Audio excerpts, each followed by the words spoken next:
Hi, Diana, how are you? Hello. Hello. Yeah, let's get started, okay? You have any questions so far? Um, well, I think the questions are the practice questions are fine, and well, at school it's well, there's not really any coding yet, so it's okay. Your school don't have any coding? Because we're learning about the internet right now, and there's no coding for it. Okay. Now let's do this, okay? Can you share your screen and show me your core HS website? Let me look at their curriculum, okay? Let's compare.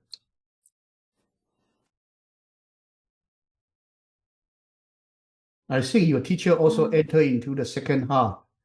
The first semester, you are also on JavaScript, but second semester, she also go into the so-called APCSP materials now. So now move down a little bit. Okay. So you actually this. So you are starting this digital information, right? yeah, And this then and internet. You are actually and on the here and internet. here. You are on here, right? Yeah. And then console challenge. Okay. Move down a little bit. And data and actually sense pieces. Okay. And move down. Tic-tac-toe program. Helicopter. Okay, this one we can cover this for you later. Okay. Box of chocolate. So these are projects. Okay, these are projects. Okay. So pretty much you know where you are and what they are doing. Okay, it's okay. Don't worry. Okay. So the teacher is following this called HS curriculum, right? He's not actually going away from here, right? It's not no much extra material, right? Yeah, he just follows this. Okay, no problem. Okay. So that's actually the curriculum by Quota HS. I'm sorry, Code HS. Let's look at the curriculum at the Quota.org, the one that I am using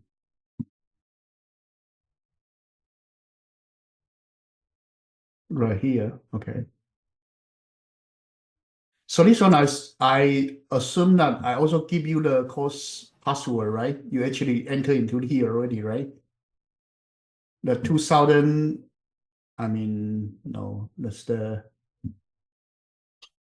2026 APCSP.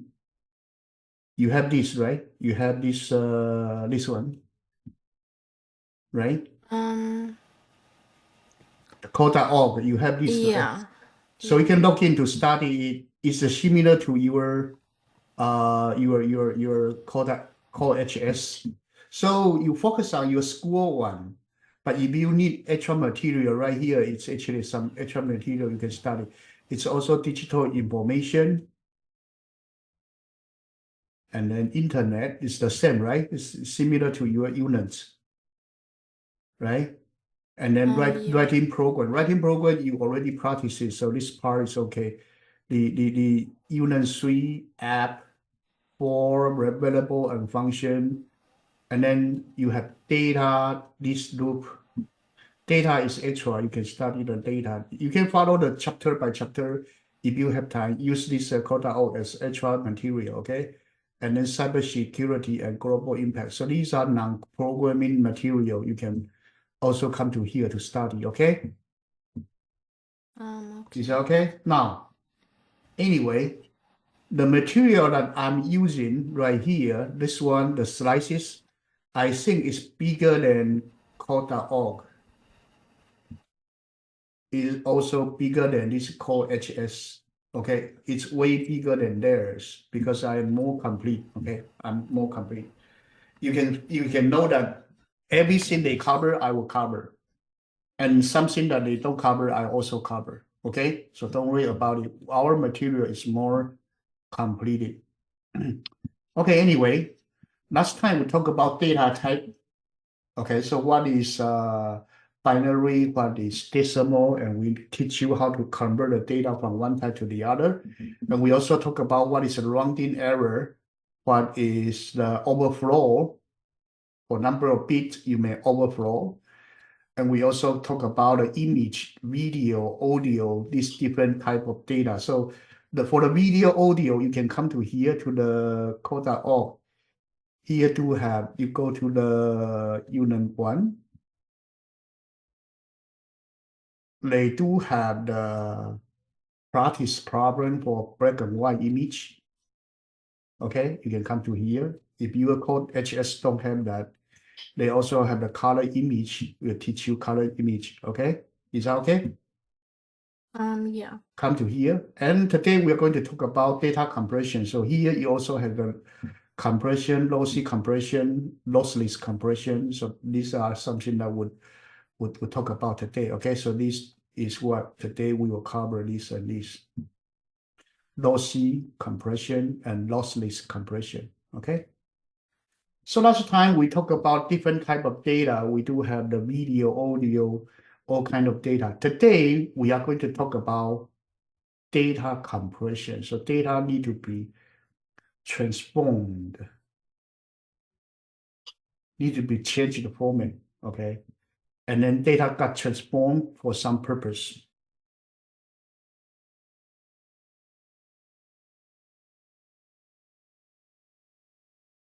Okay, so here still be in the section of data and information. And first thing is like data compression. So we do talk about the data. Data is actually have many format. It can be text format, can be audio, can be video, can be image, can be graphics, all kind of data we talked about before. Okay, and we do some programming on those different data. Now, there is a need to do data compression because when I have a cell phone, here I have another cell phone. Okay, I'm sorry. Let's assume this is YouTube. So YouTube, I'm going to download a video from the YouTube site to my cell phone to watch video. So let's assume that this YouTube is 2 gigabyte. Okay, so 2 gigabyte. 2 gigabyte data in the YouTube, I need to download to my cell phone.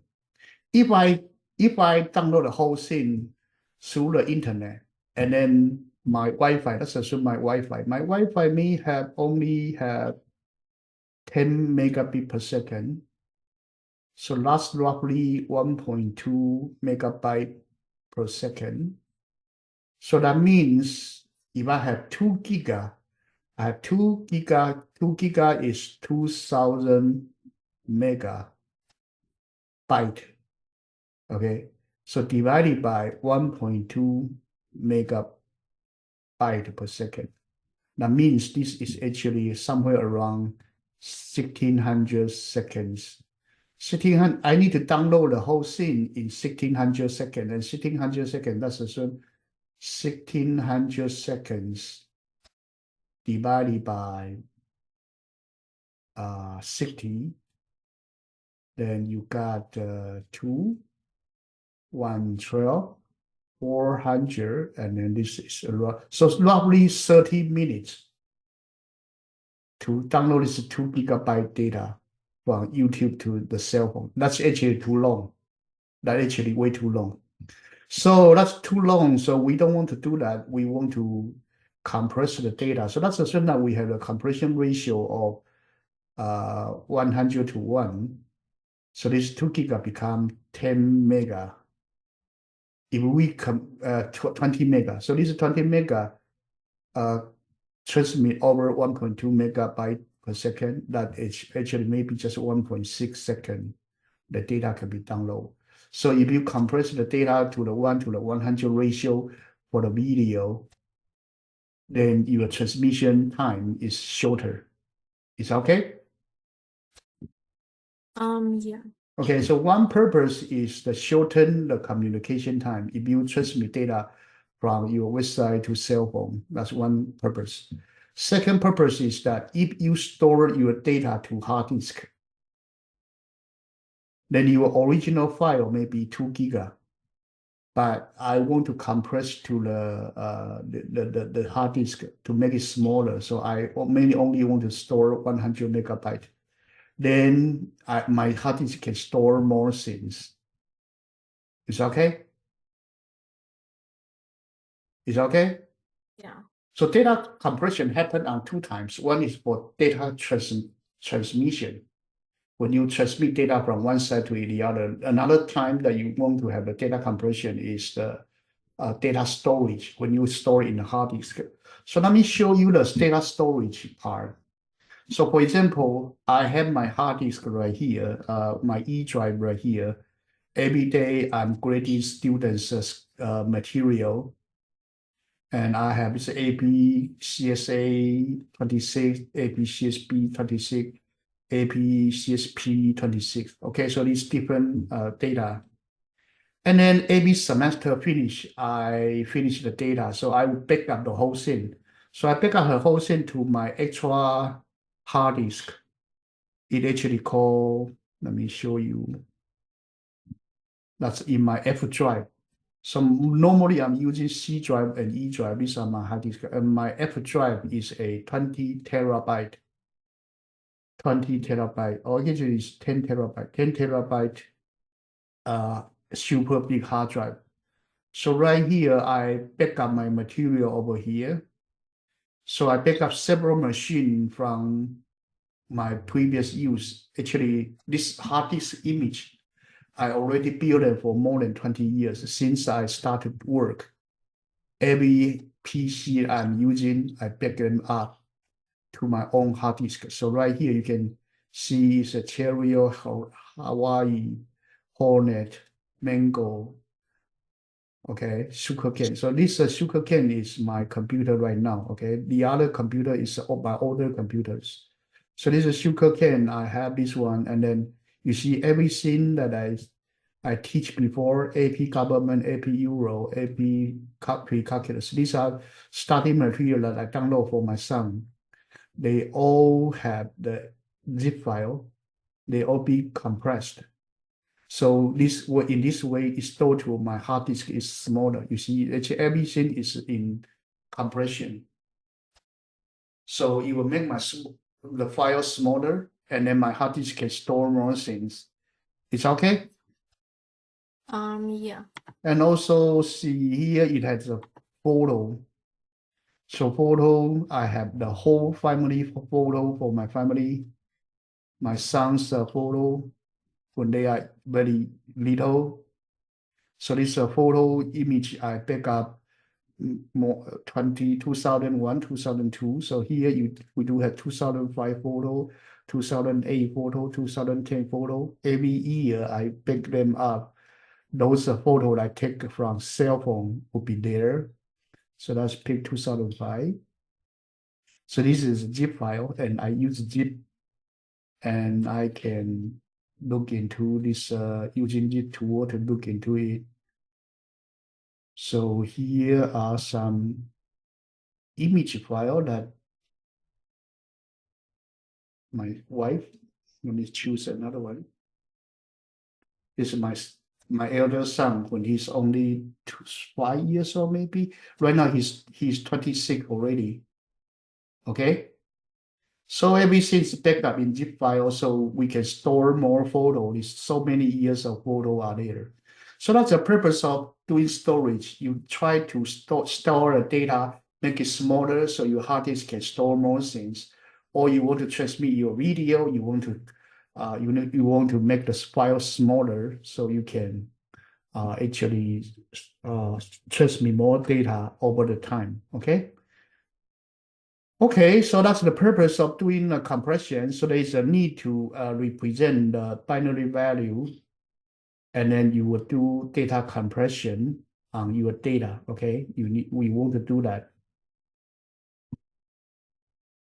So there's one thing that you actually have, let's see, actually is you would talk about the laser compression ratio.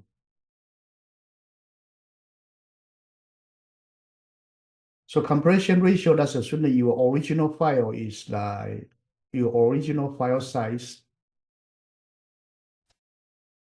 That's assuming your original file size is 10 mega. And your compressed file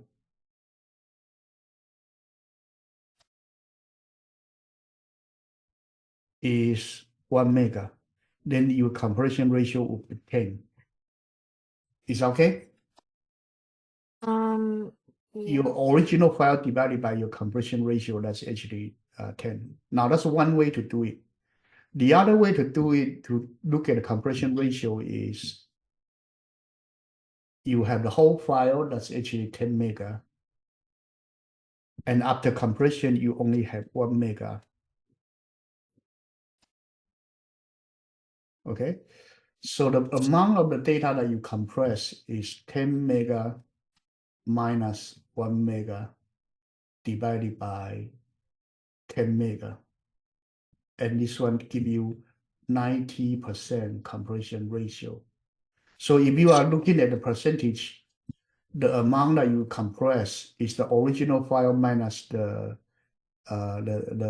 compressed file over the total uncompressed file ratio. This actually is 90% that you compress.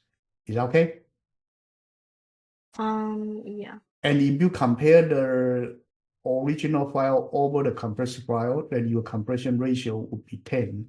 That means that you will have a compression of 1 to 10 ratio, make your file 10 times smaller. So these two numbers, one is by percentage, one is by times. You need to know which one you use, okay? But that's both representing the compression ratio. Okay, so now the first thing is like you may have the long length encoding. Let's do compression ratio. Long length encoding is like you have the word called FFFFFIIIIVVVV 5555. So you can compress it to 5F6I7V4E. So you transmit this data, you compress from here to here. Is that okay? Yeah. So that's assume that your original data right here is 5F6I7V4E. So that is 5 plus 6 plus 7 plus 4 divided by your the file, the data after compression. Data after compression is 2, 2, 2, 2 is 8. So this one you have 10, 22. So it's 22 divided by 8. Your original data is 22 byte. Your compressed data is 8 byte. So your compression ratio is 2 point something. It's a 2 times something compression ratio. Is that okay so far? Yeah. Okay. So now we talk about compression ratio, how much you compress, okay?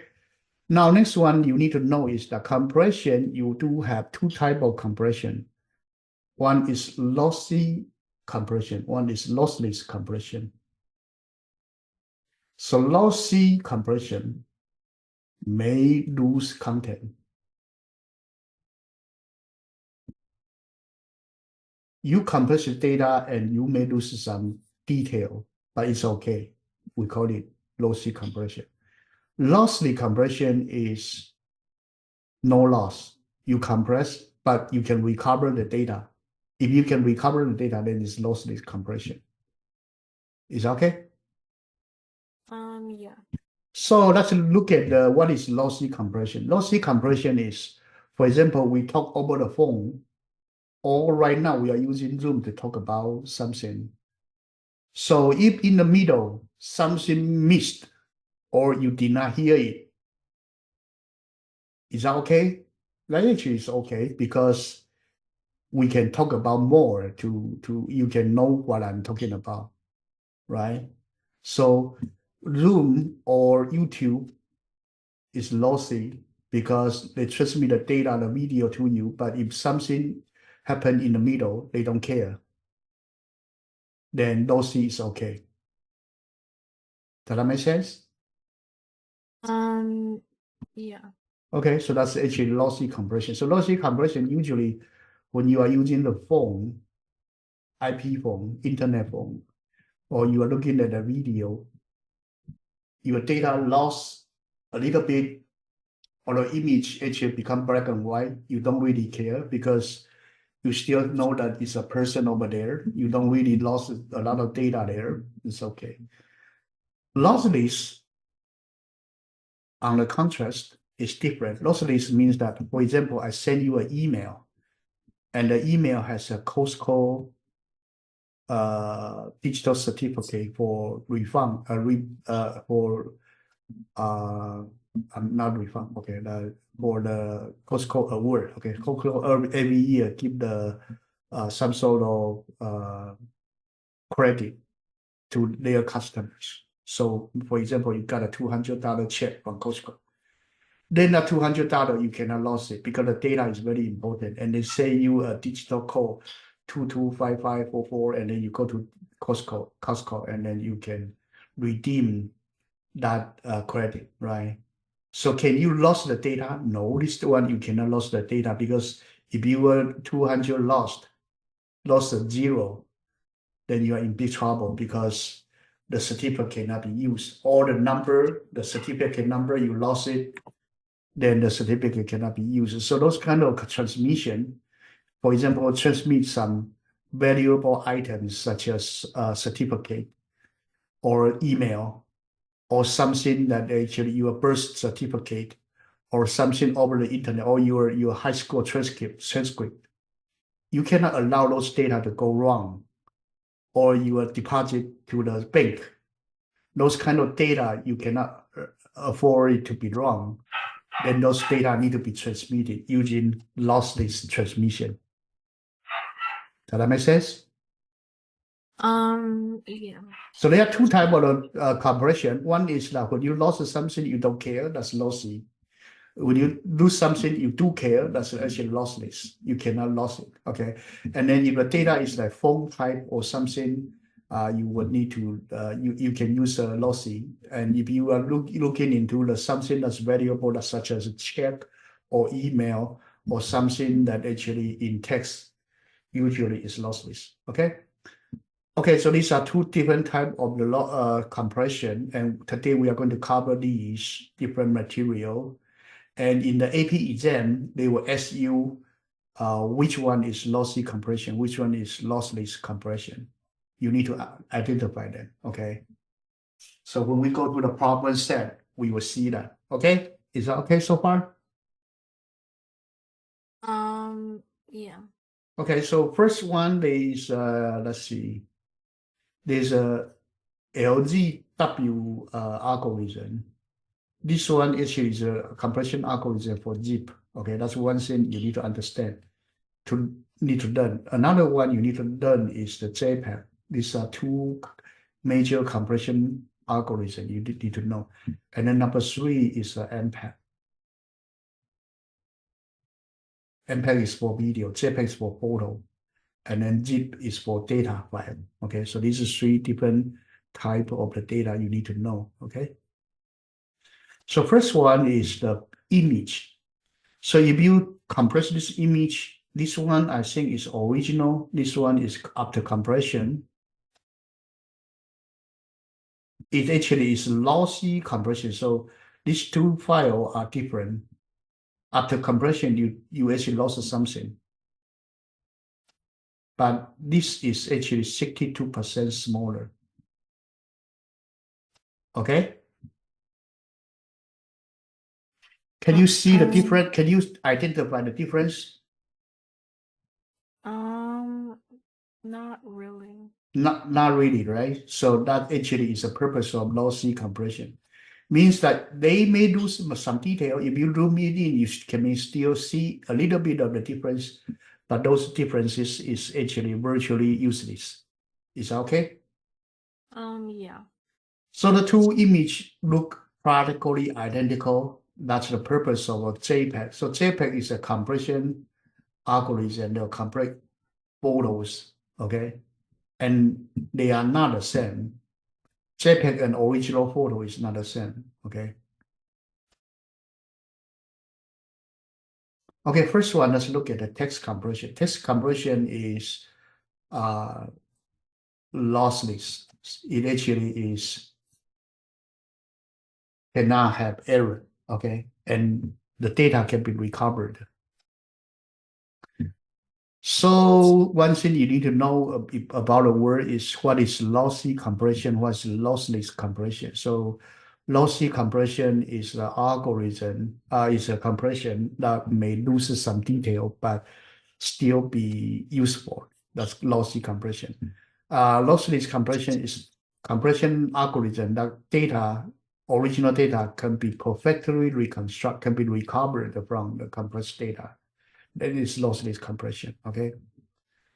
And then there's a heuristic algorithm. When people talk about heuristic means that it is a algorithm that will find satisfactory solution. That means not exact or not optimal. So for example, JPEG is a heuristic. You compress the data and it loses some data there. So you do not actually look at the photo as the same, but because the image is okay to you when you look at it, it's a satisfactory solution. So when you do heuristic means that you compress the data and the data is acceptable to you, but you actually don't want to recover it. Okay, don't want to recover it 100% because the exact solution maybe is impractical or impossible to find. Then a heuristic is okay. So heuristic may get 90% correctness or maybe 95% correctness, but it's good enough to handle most of the situation, and we call it heuristic. In fact, all of the AI are heuristics. AI may do character recognition, but it can only do 95% or 98%. But AI can never recover the data in 100%. So we call this kind of a solution that you get some solution that is not optimal, but they are useful. It's practical solution. That's a satisfactory solution. We call it heuristic. Is that okay so far? Yeah. Okay, compress is reduce the number of bits used to store information. That's fine. Okay, so now first one we talk about lossless compression is actually compression for text, for email, for your check. Okay, so that's called compression. So we'll talk about this LGW algorithm compression. LGW is three people. L is one person, G one person, W another person. And this LGW algorithm is used for zip. So the zip file is using LGW, and GIF file is also using LGW. Okay.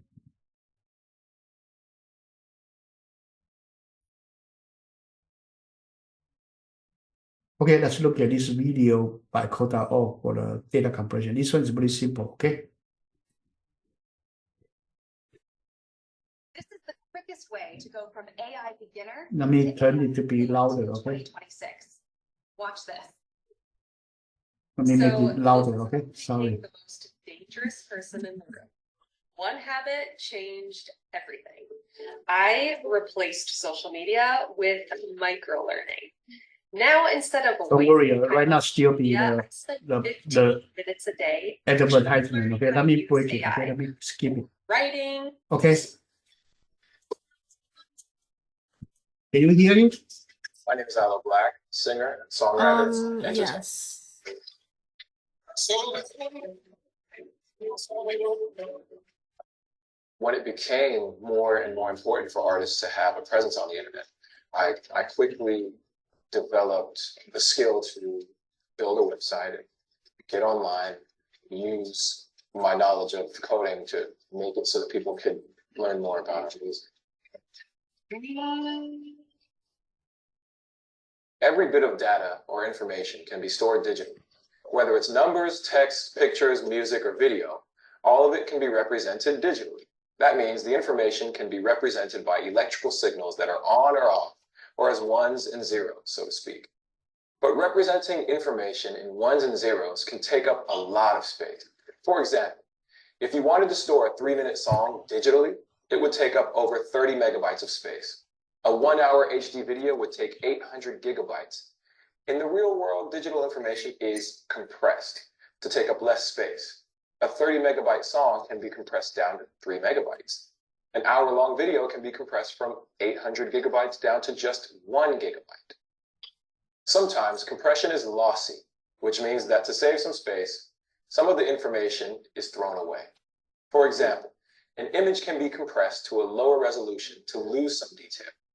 Lossy compression is useful because in many cases, the human eye or ear can't even notice the details that are being lost. When you compress data without losing any details, that's called lossless compression. This means the compressed data can be decompressed back into the exact original. One way of doing lossless compression is to find patterns in the data you're trying to compress. As an extreme example, imagine a book about dogs with hundreds of pages using only one word. Each page just says dog, dog, dog, dog, dog, over and over 1,000,000 times. Instead of writing it all out, you could just store the pattern, dog times 1,000,000. Now that's a silly example, but let's look at a more real example. Instead of a book, imagine the lyrics of a song. If a single word or phrase is repeated a lot, you can store that once and then reuse it without repeating the data.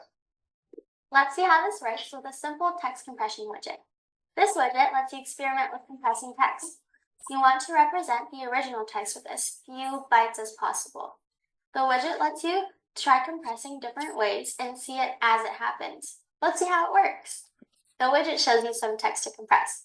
In this example, lyrics to one of Aloe Black's songs. In the dictionary area, you can type patterns you see in the text. For now, let's just look for words that repeat. As you type in the dictionary area, a single symbol would be substituted in the main text area. In the example here, you can see each occurrence of the words I was has been replaced with a symbol of a sun, and I'm has been replaced with an umbrella. If we sent the compressed version of the lyrics to someone, you'd also have to send along the dictionary so that they could reconstruct the original text. So the question is the total number of bytes in the compressed text plus the bytes in the dictionary less than the number of bytes in the original text? The answer is yes for our current example, and the widget shows you how it's calculated. We assume that every character that needs to be sent takes 1 byte. So the display shows the compressed version of the lyrics with the symbols substituted in it has 216 bytes, or characters. It also shows the number of bytes in the dictionary as 10. This is to store the words I was and I'm, also the symbols that represent those patterns. This gives us a total of 226 bytes. We can see that the original text had 240 characters, or bytes, so we reduced the bytes needed to represent the poem by 14 bytes, or 5.8%. Not a bad start. Looking for words that repeat is a good start, but you can look for other patterns. Sometimes a repeating pattern could be a subpart of a word or many words. Here's where it really gets cool. You can find patterns that include dictionary symbols you just made. For example, we replaced words I was with a sun symbol, but now you can also see that a new pattern, didn't know, sun symbol, lost. You can type this in the dictionary too. As a side note, to enter the sun symbol, you need to copy and paste it, unless your keyboard has a sun on it. With that little change, we're now up to 26% compression. Try it yourself and see if you can do better. Okay, so right here, let's say you stop a little bit. So the left-hand side is the data to be compressed. Right-hand side is the dictionary. So this dictionary, sometimes we also call it code book. So you are looking into the repeated pattern in your original text. So where it repeated, then it's replaced by, so I am is replaced by umbrella. Okay, so basically most of the text compression is look at the repeated pattern. So for example, like go Jan. Go Jan. Okay, if you are Jan fan, then the go can be replaced because it repeated. So you can actually replace by, let's assume that you use a triangle to replace them. So you have triangle, Jan. Then you have a compression ratio. Okay, is that okay? Yeah. So very important part is the compression, is the repeated pattern. You look at the repeated pattern. And then your original data versus your uh, uh, your remaining data. Then your 240 minus 177 divided by 240, you got your compression ratio of this. Is that okay so far? Yeah. Okay, so that's something you need to remember, okay? So this one, if you want to look at the program, they do have a program on code.org, so you can do code.org text compression. They did you to the text compression for code.org. Okay, this one is the video. Let's continue. Then you go into this tool. Is that okay? Yeah. If you don't like, they have an example, you can make up your dictionary by yourself. But if you don't like it, right here, you can try. Let's assume that actually when is a stop, is a sum, okay? And then let's do end this umbrella. And then I was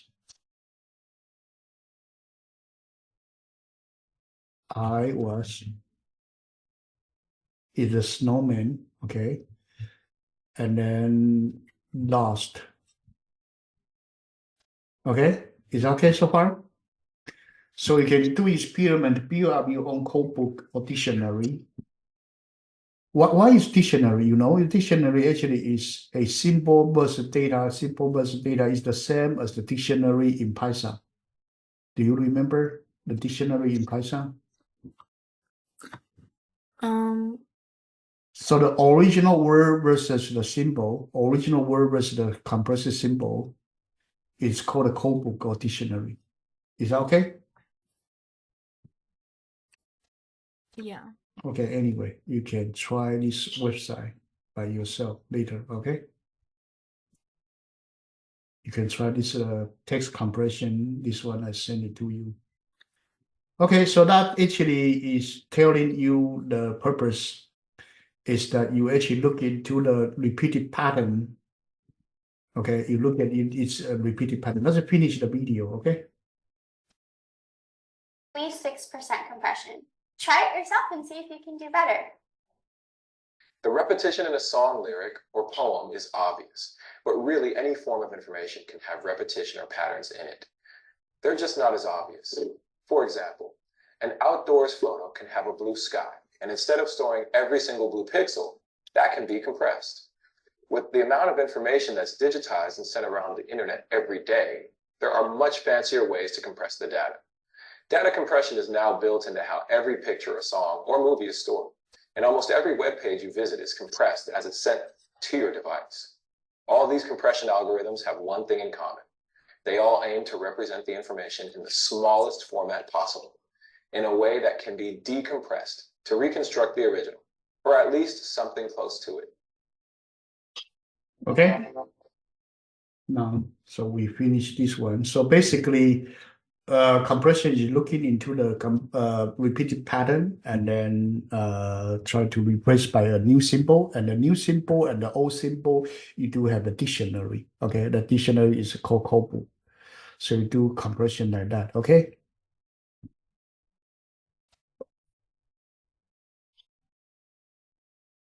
So that's the idea of how compression is done.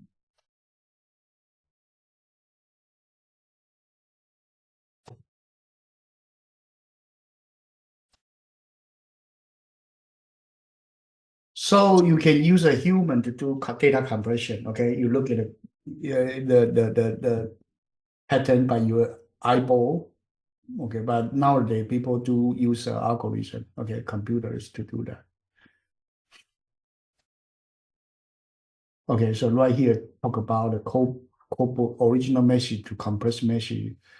So you need to, when you do the result, you need to send the code book with the compressed data versus the original signal. This is actually the compression ratio. Okay, when you compare the compression ratio, this is considered is also necessary because that's the code book you need to send over.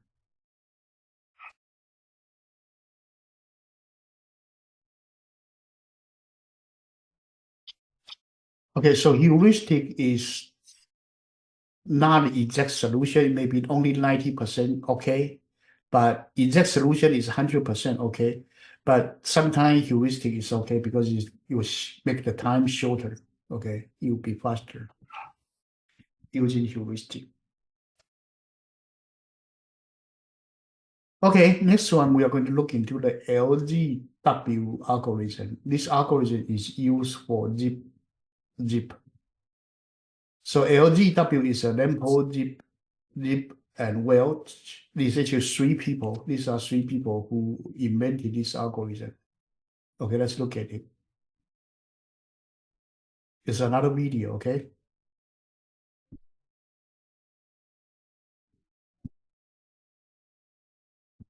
Every day we are creating and communicating billions of terabytes of digital data. If it were written on paper, it would represent millions of I'm trying to get the full screen. But how come this one cannot get the full screen? Let me try, okay? Let me. Okay, let's get the full screen. Every day we are creating and communicating billions of terabytes of digital data. If it were written on paper, it would represent millions of libraries worth of data created every day. So we are always looking for ways to squeeze more data into less space. One approach is to design smaller and smaller memory media.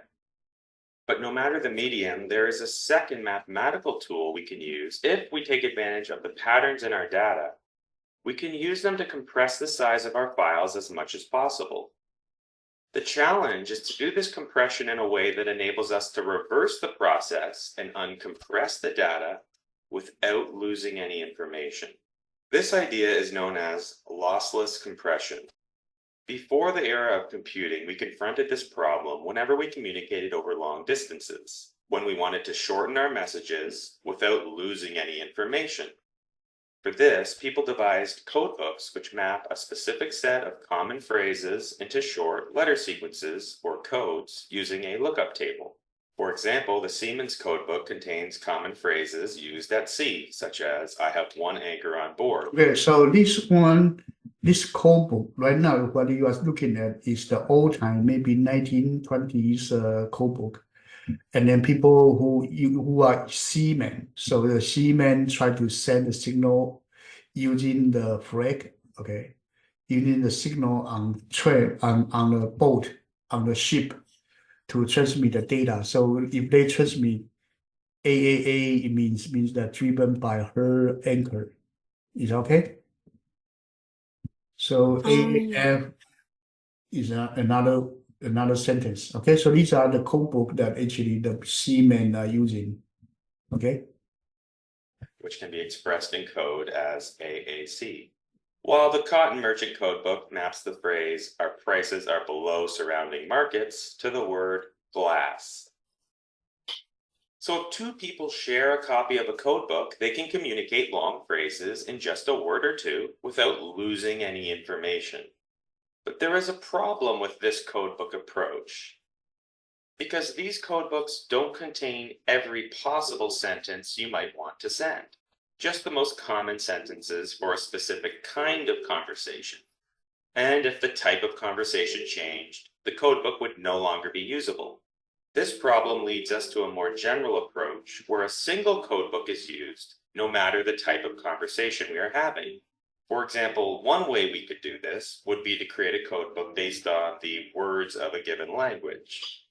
The idea is to map common words in any language to shorter sequences and to map the less common words to longer sequences. This approach is nice because all possible conversations in a language can be compressed using a single codebook. While this codebook works in general, no matter the conversation type, the compression achieved with this strategy is not as good as the codebooks designed for a specific kind of conversation. So we are left with a key. Okay, so number one, there's a Siemens codebook. Siemens codebook is only for Siemens. It's one purpose. And then there's a general codebook. General codebook will cover every word. Okay, Siemens codebook has a problem that it doesn't cover every sentence. Okay, but the general codebook's problem is like two problems. Number one is not secure because you use the general codebook and the other people may also know about the general codebook, then they can break your code. That's number one. Number two, the general codebook may be bigger, way bigger. Then you take up space as well. So it's not okay to transmit the general codebook over. Okay, so these two approaches both have their drawbacks. Problem. How can we achieve the high compression of conversation-specific codebooks while maintaining the simplicity of using a single general codebook which works on all possible conversations? A solution to this problem was presented in a paper published in 1978 by Jacob Ziv and Abraham Lempel, leading to what's known as Lempel-Ziv compression. The main idea behind this paper is that so now these two people, the Limbo and Jeep actually they come up with a solution that will solve the problem. Okay. we should build a new codebook specific to every message we send. That is, we could take each message we want to send and scan it looking for repetition and design an ideal codebook for that message, which maps the most common sequences in the message to short letter sequences. The sender can then use that codebook to compress the message. But of course, the receiver won't know how to interpret the data unless you first send the codebook as well. The goal would therefore be to design this codebook such that the codebook plus the compressed message is shorter than the original message. This is critical to make this method work. And then the sender can send the compressed message with the codebook attached. The receiver then uses that codebook to uncompress the message to get back the original. Because a dedicated codebook will compress a message so effectively, the compressed message plus the codebook will compress better than if we use a generalized codebook. But the extra insight Ziv and Lempel had was to construct the codebook on the fly, eliminating the need to send the codebook and decreasing the delay in codebook construction. Okay, so one way to do the compression is that you can generate the codebook and then you send the data and the codebook to the destination. Okay, but this actually you need to actually send the codebook. So you don't like it. So then these two people, Limbo and Zip, start to generate a new way so that you don't need to transmit the codebook. Okay, let's look at how it works. The trick was to rethink how the codebook is constructed. Instead of scanning the whole message to determine an ideal codebook, which is then used to determine the compressed message as before, the codebook and the compressed message are built on the fly. So at first the codebook is empty, and as the message is scanned, the sender gradually builds up a codebook based on the letter sequences as they occur. The compressed message is also created at the same time using whatever is in the codebook at each step. So gradually building and applying a codebook on the fly allows the sender to send only the compressed message, because the receiver now has the ability to create the same codebook as the sender using the compressed message by simply performing the reverse operation as the sender. And that's the key insight. To see how this works, let's do a simple example. Let's say that Alice wants to send Bob the following message. Now remember, both sender and receiver start with empty codebooks. And the sender's encoder scans the message letter by letter stopping anytime it encounters a letter or letter sequence it hasn't seen before. At first, it will always stop at the very first letter, in this case, A. And then it compresses that sequence using whatever is in the codebook at that moment, which is initially empty. So it sends the letter with the empty symbol attached to signal that it's the first time it's seen this letter. And since it's the first time the encoder has seen the letter A, it's added to the codebook as the first entry. The receiver does the same thing. The A arrives, and it knows it's the first instance of the letter A, so it adds it to its codebook in the same way. And the sender outputs A as the first letter in the uncoded message. Imagine being able to build an app with your name on it, just by thinking about It's it. advertisement. Beat base 44. Then the sender proceeds to the next letter, A, which it has seen before, so it grows the sequence by scanning ahead one letter to B to form the sequence AB. Since it's the first time. Okay, so the first letter they see is A, so they determine that A is a pattern. So A is a pattern 1, so you already send the one A, you send A to the other side, and A they know is a pattern. So the next one you see AB. AB is another word, but A already show up. So you transmit 1B to there. So 1B would be the second word. So here you will say AB equals 2.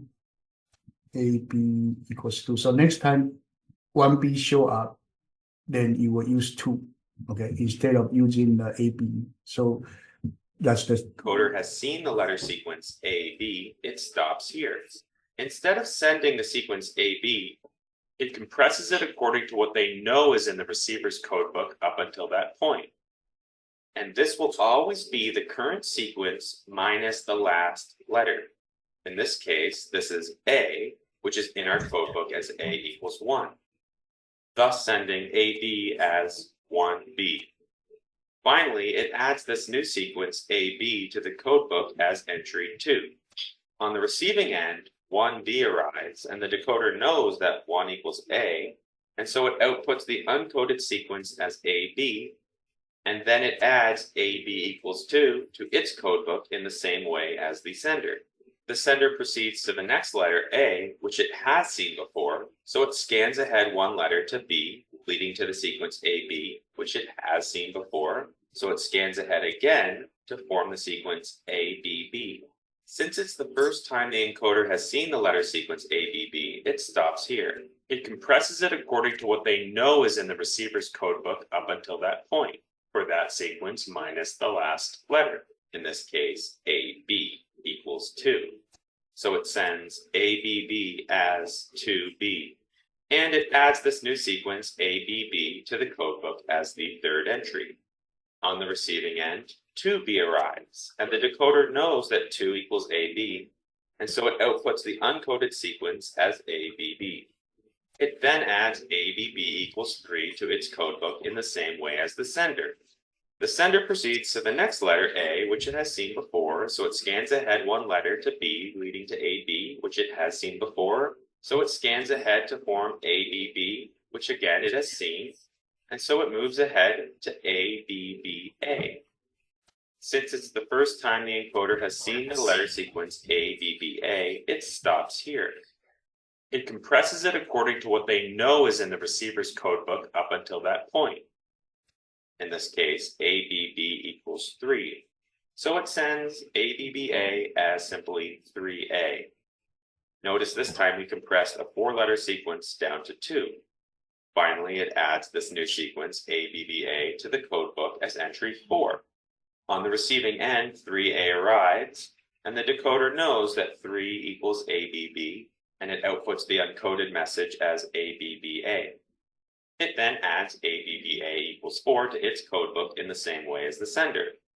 The sender proceeds to the next letter A, which it has seen, so it scans ahead to B, leading to AB, which it has seen, so it scans ahead one more. Since it's the first time the encoder has seen the sequence ABA, it stops here. Instead of sending ABA, it compresses it according to what they know is in the receiver's codebook up until that point. In this case, AB equals 2. So it sends ABA as 2A. And finally, it adds this new sequence ABA to the codebook as the 5th entry. On the receiving end, 2A arrives, and the decoder knows that 2 equals AB, and so it outputs the uncoded sequence as ABA. And that's how it works. Notice the sender is always adding what it hasn't seen to a growing codebook, and then sending that sequence minus the last letter in coded form using what they know is in the receiver's codebook. That's the trick.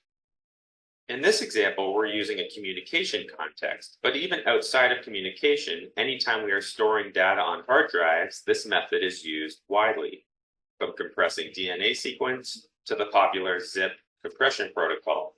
It's also a key component of the GIF image format used when you compress images for rapid loading on the web. Aside from communication and storage, realize that this process is also learning about the data itself. It's scanning the data and building a model of the underlying statistical structure in real time. This led to applications in both pattern matching and machine learning. Without this algorithm and the ideas that inspired, you likely wouldn't be able to store as much data as you do or stream this video in the first place. Okay, so this one tell you what is LG algorithm, Lempo and zip algorithm. This Lempo and zip algorithm is used in zip, okay, the zip algorithm. Every time you zip a file using compression tool by the Windows, they are using this LGW algorithm, okay? And that's what it is. And it's lossless. You will lost no data, okay? Which you can be recovering the data all the way back. So here this is lossless compression, okay? So zip is a lossless compression. So we talk about the zip algorithm. So there are tons of different kind of LG 77, LG SS. So there are still many other variant in the LG family, okay? But we don't go into those details, okay? Everything is LG. So that's called lossless compression. So in your internet, you have 7-layer architecture. So your website, you have the Google Chrome as application. And then before your application send out some data, you are in layer 6, and layer 6 is to do data compression. Is that okay so far? Yeah. This is 7-layer architecture. Later we'll talk about it. But top layer is application, second layer is presentation. Presentation layer, you need to work on the compression. Okay, that's what we need to do later. So this is 7-layer architecture. Later we'll talk about it. Okay, layer 7 is application. So you do have HTTP, SMTP for email. POP3 is also for email. FTP is file transfer protocol. Okay, layer 6 is the data format. You do MPEG, JPEG compression. That's in layer 6. Okay, that's called data presentation layer. Okay. So we finished the so-called lossless compression. Next one, we're going to talk about lossy compression. So now we talk about image. We talk about if we lose some resolution, but the data still be acceptable, how can we do that? That's actually called lossy compression. Okay. So here, lossless, okay. Then we will look into the lossy compression. So let's look at this lossy compression second half. Okay, let's look at it.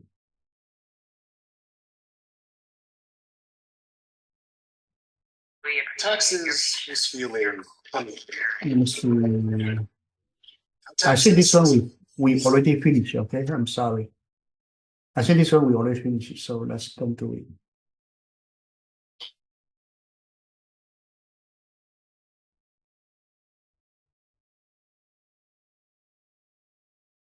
Okay, there's a Huffman coding. These are too much. Okay, before we go into this Huffman coding, let's try to do this. Let's try to, let me see. Let me go to my website to see if there's some JPEG. Okay, let me go into my website to see if there's some lossy compression JPEG. One moment, okay?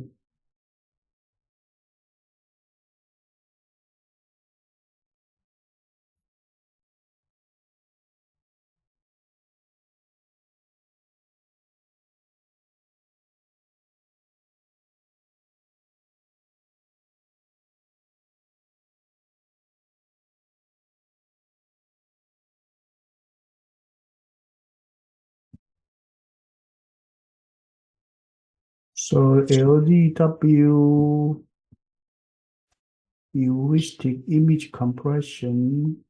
Okay, let's look at how JPEG work. Okay, this one. Hi, I'm Randall Heyman. Today's explanation of JPEG is for everyone, even if you hated maths at school. Now, I know some of you are going to have doubts about that when you see some of my previous videos like first order linear differential equations made easy. But seriously, this video is for anyone who wants to understand how JPEG works. Okay.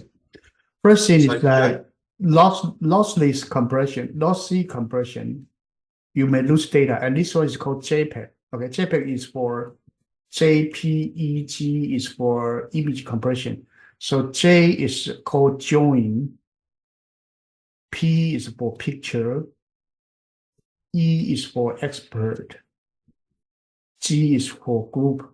So there's a join picture expert group working on pictures for image compression, and we call it JPEG. Okay, so JPEG is around 1992 or 93. There's a group of people working on JPEG to compress the image. Okay, to compress the video, the image and video later. So that's called JPEG. JPEG stands for Joint Photographic Expert Group, and it's a way of storing and transmitting photos. And in fact, according to Wikipedia, it's the most common way of storing and transmitting photos on the World Wide Web. So here's some photos to get us started. I'm going to be explaining JPEG for black and white photos today because it's easier for me to explain, but everything I say basically applies for color. So this photo here, this is going to sound a bit strange for younger viewers, but it was taken on a film camera and then it was developed and printed in a darkroom.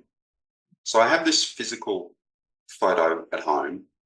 I put it in my scanner, which can measure various attributes of the photo, I suppose. And from the scanner, I then saved it in JPEG format on my computer. So you might want to pause the video for a sec while you think about this, but how would you go about doing that from the scanner? How would you go about saving information about the photo so that you can then store and transmit that photo? Well, many people will think this sort of way. You take the photo, over the top of the photo you put a grid which divides the photo into a number of squares. And then for every square you get the scanner to measure the brightness or darkness of each square. And you might say that a totally bright or totally white square we'll put the number 0, 0 against. And if it's totally dark, which is totally black, we'll say 9, 9. And in between there'll be all the shades of grey. So this one here might be 40 or 50. So we can now record in this array all these numbers, which sort of represent the photo.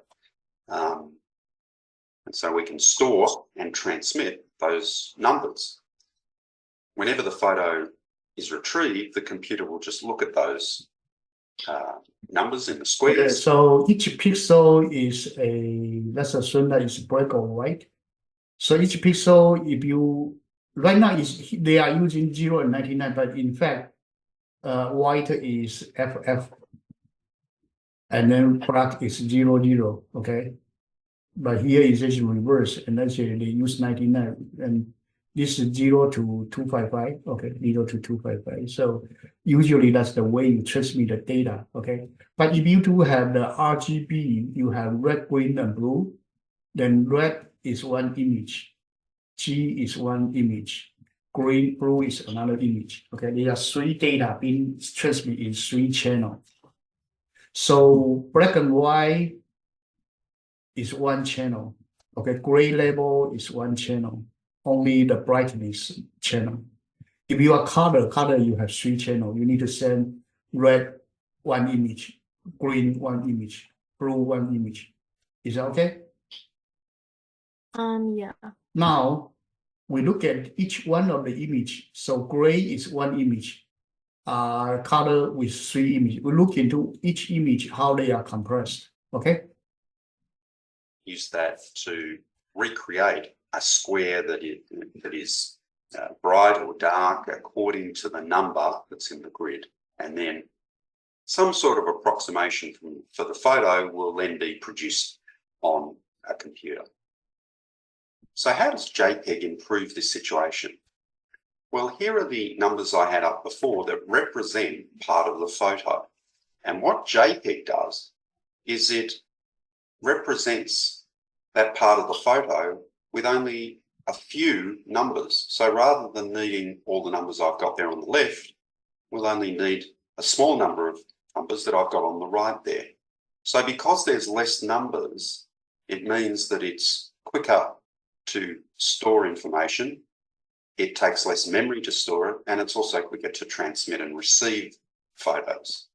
So that's what JPEG does. Now, next question, I suppose, is how does JPEG do that? Well, it uses a formula. And I'm going to put the formula up now. I'm a little bit hesitant about this because there's a saying that you lose 90% of your audience whenever you put up a formula. And this is quite a formula. But the good news is I'm only interested in one tiny little part of it. We can ignore all the rest. So don't stop the video yet. Here's the formula. And really all I'm interested in is these 3 letters, COS. Now, when you see this, you might be thinking of cosine. Okay, anyway. This thing, we call it cosine transform. Okay, cosine transform. Using cosine function to do transform. And then the purpose of the transform, we don't need to go into the technical detail. The purpose of the transform is that right here, this is 70, represent the whole image's average. Is that okay? Yeah. So it's the whole image average. So this one is actually 12 and 3 are the low frequency average. And then going to this way is high frequency images. So basically different component in here, it has higher frequency. So eventually we drop all the high frequency components. Then right here, you may have the 8 by 8. But in fact, right here, you only transmit 8 digit. Then you have a reduction of 8 to 1.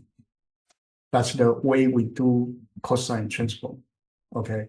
So now how you represent the high frequency component, that's the problem. Okay. Now, when you see this, you might be thinking of cosine from trigonometry at school. Let me move a little bit faster. Is used for way beyond. This is too much, okay? Too much. In any number into cosine. Okay, let's look at this cosine and just transform. plotted them. So right here you have a data like this, okay? Average. Let's look at how cosine transform turns out to be about represented. 74. So the first data is the average is like this. 74. Okay, the average is 74. Okay, so let's move on now. Let's now introduce cosine. This is the cosine function if I graph it. Now, by that I mean that you can feed in any number into cosine. You can have cosine 1, cosine of 2.5, cosine of 350, and they'll all give you a number as an output. And all those numbers will be between -1 and 1. And when you plot the cosine function, this is what it looks like. Sort of a wave that just goes between -1 and 1. You might remember that from school. Now, what I want for what I'm going to do today, for the particular data that I've got, those 12 numbers, I end up needing 3 times cosine x. So here you can see I've now plotted in red 3 times cosine x. And that 3 just multiplies everything from the cosine times 3. So you can see here this The cosine goes through 1 here, so 3 times cosine will go through 3 up here. Okay, so now let's go back to our photo, our graph that had the data. So it's getting a little bit busy, but here we have the data here, the black line. That's the data from the photo. I've drawn that 74 up the top, and down the bottom you can see the 3 times cosine x, which we had before, but because of the scaling, this is now stretched out, this 3 times cosine x. So you can just see that curve going between +3 and -3 down the bottom in red. Okay, so now what happens when we add the two together? You can see now we've got that. We had the line at 74 and now it's got a bit of a curve in it. Okay, so right here, you So that's originally not you that average close plus to 1 the cosine, line of the data yet. done like this, I want to okay? do it once. So now you Let's go back to our graphs of cosine. You can see in So black. let's see. Now some of you. So you Yeah, actually do onto our another sine top, function, top, you will be closer to the data, plus okay? 3 cos. And you percent continue to point. add more If I want component, to 89, they can be fixed up in then other the ways. data will be closer to the cosine It's to function. represent storage space. Well, in that Okay, case, so more function simple you answer use, is that you use more terms. So you as well add as the cosine cosine 2x, say sine cos 2x, cosine 3x, sine 3x, etc. you add more function to it, Until we get closer. then eventually your data will be very close to your line, okay, to your cosine function and sine function sum. So by doing that, you are able to transmit. By doing that, you are able to transmit your data using the different cosine and sine component, and in a way, you reduce the number of your bits on there. Okay, you actually reduce the number of bits on there, and then you save your space. Okay, that's the purpose of doing the so-called JPEG. Okay, let's look at the slides. But actually, the video is too long, so we don't need to go over it, finish it. Okay. So in a way, you try to cut a block and look into the block and you do JPEG transformation. So your original data is like this, and you actually using a JPEG like this to compress it, okay, to represent it. So basically your image 8x8 block, you convert it to by the DCT, the digital cosine transform. DCT is digital cosine transform. And then after that, you actually look into your entropy distribution and cut off some part that you don't want it. And then you got a compression, okay? So the idea is that the original image be mapped by this low frequency to with different cosine function, and then you will get a higher frequency component right here. And eventually you only transmit the lower frequency part. So you got a compression. Okay, that's the purpose of doing DCT. This part of the math is very complicated, so we don't want you to get afraid of it. But the idea is that originally you cut a picture, and then you do the transform it by the DCT transform. You actually use the different transform base right here, and eventually you just send those low frequency component out. The rest of the others, because the number is very small, so you ignore them. Is that okay? Yeah. Then originally your data is 8x8. Now you only send eight byte out. So then actually have a compression ratio of 8. Okay. So that's like that. Your original image is that this is 0 to 255 for every color. And then you only transmit this probably only this part. So this is the average and lower frequency one. And this one, this whole thing right here, you can basically ignore them because most of them are point something, 1 point something, okay, plus minus 1 point something. It's actually everyone just plus minus 0 point something, but it's way too small. So we only transmit this big number part. Is that okay so far? Yeah. And this one representing the average for the whole image, okay? Representing the average for the whole image. So you do that, transmit the lower frequency, high frequency component, only cut the lower frequency one. It's just like using this different pattern to send the data, okay? That's the so-called JPEG, okay? This is called so-called JPEG. Next one, we move on to the video compression, okay? Video compression. So JPEG is used for a single image, okay? Next one, what we will talk about is the video compression. Video compression is doing for MPEG. So JPEG is joined for pictorial group, okay, but it's actually for picture. Expert group. That's called JPEG, okay. Now this one is MPEG. MPEG is motion. So it's motion picture expert group is called MPEG. So MPEG is used for video. Is that okay? Yeah. But MPEG is based on JPEG. Okay, MPEG is based on JPEG. So here you have MP3, MP4, MP2, all kind of different format. Okay. So MPEG is used for Zoom, for YouTube, or anyone who do distort video streaming. Okay. Okay, so there's a compression ratio. So we want to achieve higher compression ratio. As I said, JPEG only give you a compression ratio of 3 to 13. That's used for picture.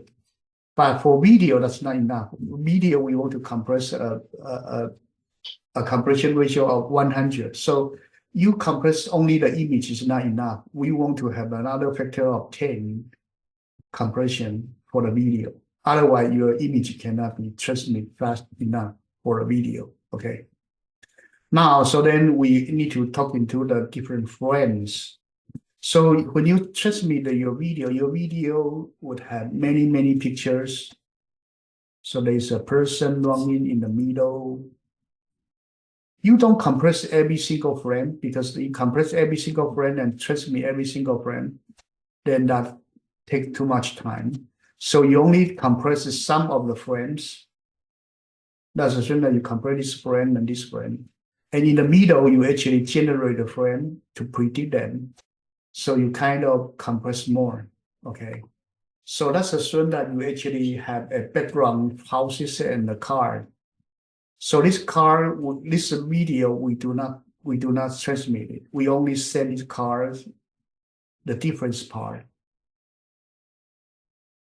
Then we can transmit one image for the whole thing, and then another one only transmit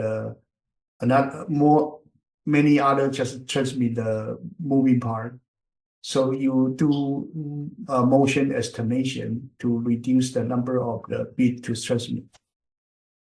Okay, so that's called MPEG. Okay, so MPEG like here, you have a picture of these. This big yellow guy is not moving. You just look at the moving part. Is this dot. It's okay. Yeah. It looks like the big yellow guy is eating it, but in fact, you only compress this guy, and then the dot being transmitted. So this whole full compression part, we call it iframe or image frame.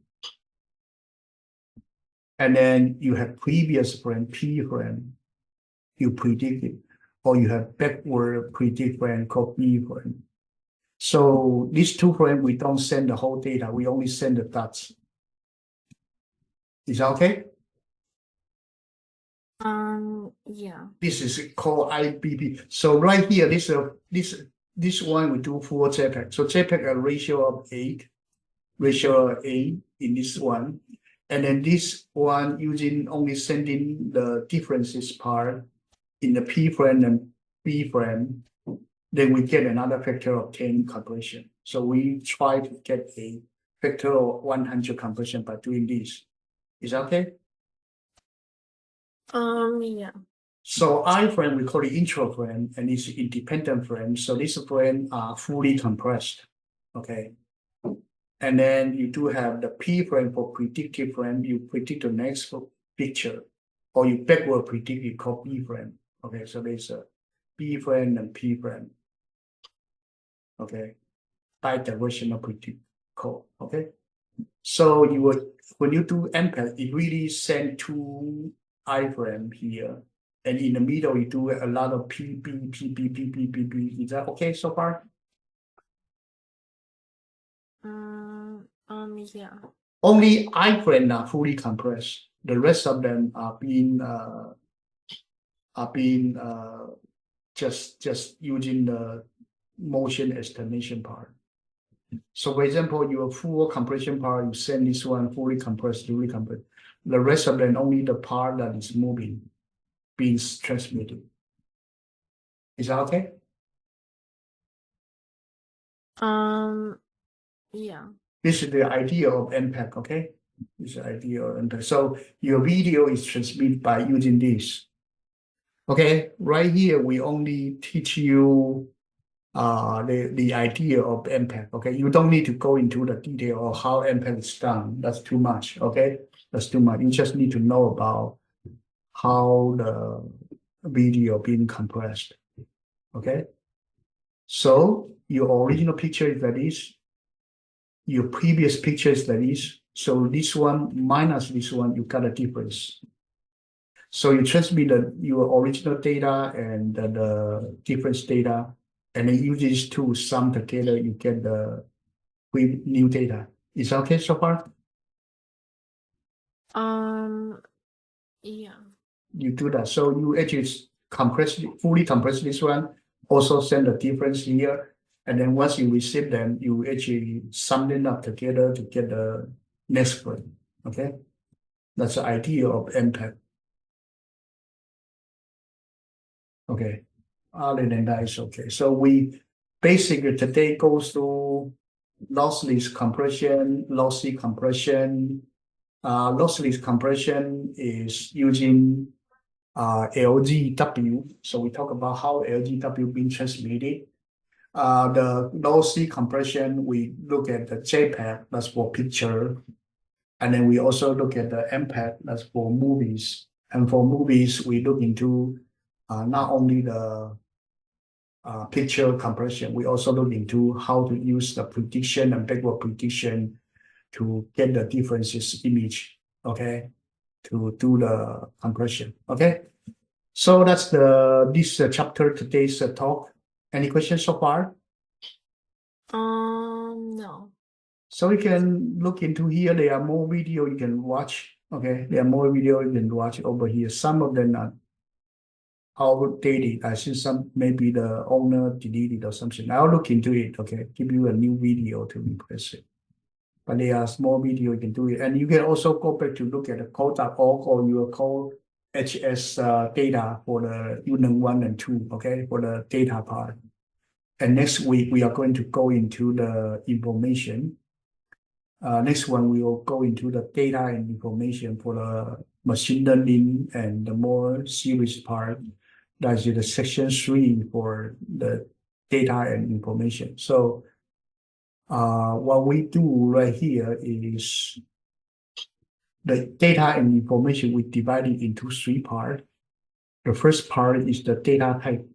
What is the data and data type? Second one, we do look into the data compression. Okay. Third talk is next week. We are going into the data analysis part. These are 3 chapters of the unit 2. Okay. So next week we are going to the information, talking about what is big data, how to do prediction for big data, and then how big data work, and what is machine learning for the whole data science part. Okay, that's what we will talk about next one. And after next week, then we'll go to the chapter 2 review. Is okay? We'll look into the problems at the Barron's book. Is that okay so far? Yeah. Okay, that's the plan. Okay. Any questions so far? No. No? Oh, that's it for the day, okay? Let me know if you have question in your school or anything. Okay, so the day we go up to here. Okay, good night then. Bye bye.